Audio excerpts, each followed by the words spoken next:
I often saw boys who were very effeminate. They wouldn't have said they were same sex attracted, but they were very effeminate. They spent a lot of time with the girls. They never seemed comfortable kind of chilling with the guys. And because of that, they would get picked on. And I often, as I've got older, I've wondered what was the what were their family experiences or things that kind of led them to come into school and cling to a group, which was then reinforced by the boys seeing them as kind of weird because they spent all their time with the girls. Does bullying play a big part in any of this? Bullying can exacerbate this. So if we have a child who already has low confidence, feels guarded and ill at ease around other males, because we're talking about males right now, let's use that example, and he feels guarded, he feels ill at ease, he's lacking confidence in himself, and he doesn't feel attachment security with other males. If you take that boy and then you add bullying from school onto that, it's going to exacerbate that sense of attachment insecurity that he's going to have. I don't feel like I'm a guy among guys. I feel like males are foreign to me. I feel like masculinity is an attribute that I don't even know how to acquire and cultivate in myself. And so for my clients who describe a childhood like that, they will later eroticize other males, and specifically they will eroticize an assertive attitude in another guy. They're often attracted to men who appear confident and yet relaxed in their bodies, relaxed in their bodies, relaxed in their own masculinity, at home in their masculinity. And my clients often report to me an eroticized envy of that attitude. I wish I had that attitude for myself. Many of my clients will say, the kind of guy that I'm attracted to represents the kind of guy I would like to be. He Mm. represents the kind of guy I feel like I should be, but I'm not. Or as a couple men in my practice have said to me, the kind of male I am attracted to represents the kind of guy my father wished he'd had as a son. Wow. Wow, that took me aback. Wow. So, I mean, 500 men is a lot of men. And of course, we're not saying that you've met and, you talked before about not using a cookie cutter approach, but out of the men that you've worked with, how many of them have not necessarily fit the mold or had the same family experiences that the majority have had? I don't know exactly a small number, and that small number often had something like sexual abuse that was repressed, usually by a family member. That often happens.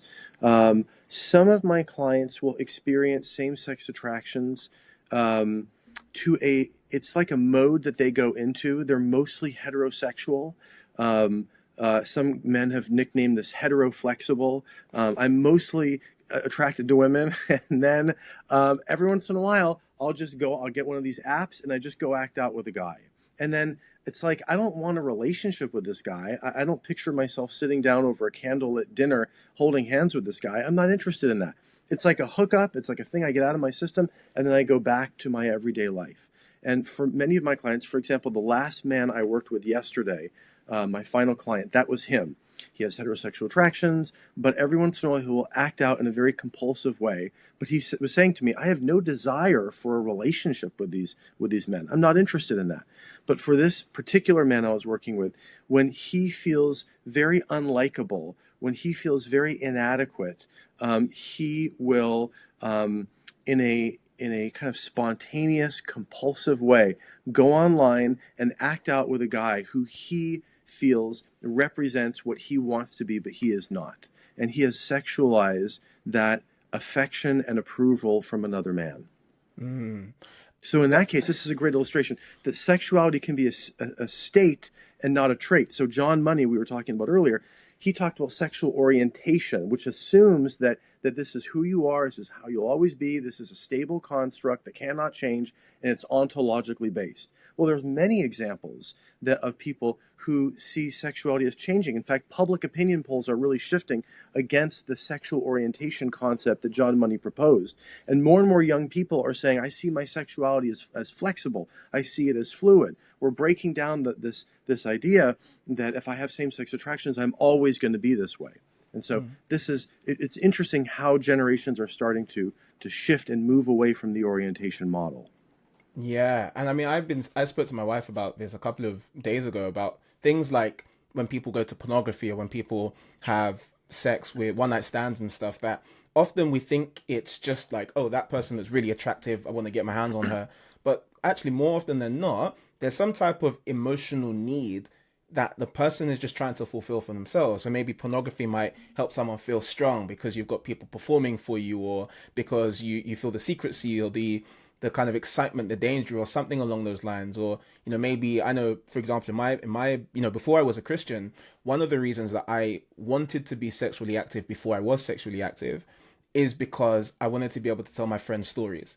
So it wasn't even because I cared about the Yes. women that I was going after or anything. It's like all these guys are talking about stuff, and when you look back at it, none of them probably had done any of it. But all the guys are talking about stuff. I want stories because I want to be cool, and that's the way to go about it. These things are not nearly as simplistic or binary as we so. I mean, we're so much more complex than that. And I think one of the really sad things, but I'm glad in your work you're unpacking this, is that when you just take the approach that same sex attraction is good, anything that opposes it is bad, shut it down, or even the approach that many Christians may take, where they say, same sex attraction is just of the devil, it's bad, shut it down, and don't really look to like, unpack or explore any of the other attachment needs surrounding that, then you hold people back from so much healing.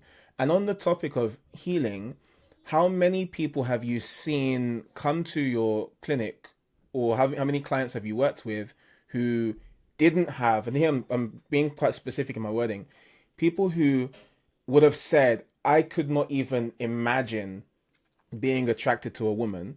So not people who are heteroflexible, like you said. People are like, nope, I am gay as it comes. And then through the work that you did with them, or just over time, they then started to have natural, organic attraction towards a woman.